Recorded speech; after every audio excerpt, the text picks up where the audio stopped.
This is the first step in your journey from Haven, Oklahoma to New York, and as such we wanted to make it a mysterious aspect. Oh my God. We're all gonna die! Start over.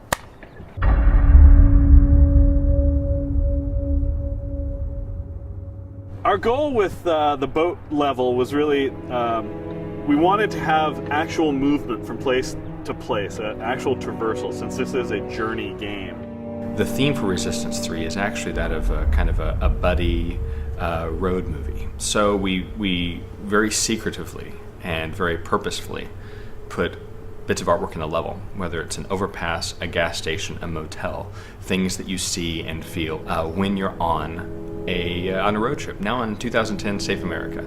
And our goal was to make this, since it's the beginning of the journey, make it really mysterious and kind of take the player through a ride where they would experience kind of environmental storytelling to a level that we really can't do when players are just running through. Look, Joseph, straight ahead. The boat level in Resistance 3 has a couple of responsibilities. The responsibility of describing the spaces between the more static levels that you visit. And so after they leave Haven, they come across a boat and they start traveling on a river, and they run into kind of the Mississippi, and they run into this town. Oddly enough, there is a town that would be great if it was underwater named Venice, right next to the mighty Mississippi.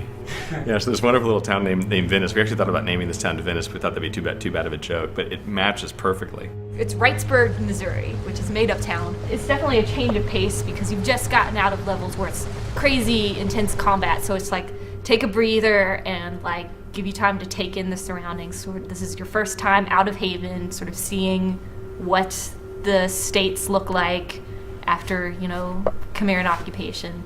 It's based a little bit on Louisville because of just all the reference I took from there.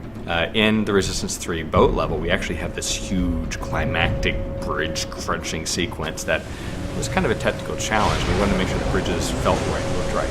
So she went on location and took some pretty fantastic pictures of the underside of this famous bridge where she's from. So this was the water level in the 1930 flood was above this pylon. So this is like right at the base. So basically, the water level was like way up at the top of the bridge.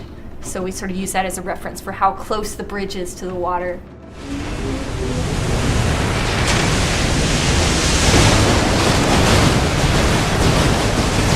The environmental storytelling was really important to us. Right off the bat, Craig Goodman, one of our environment leads, really took charge and just started coming up with this elaborate backstory about this town that had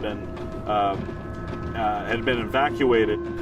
We also wanted you to feel lost and sad because we are in a ruined America. And the most optimistic moment in a year is just before Christmas.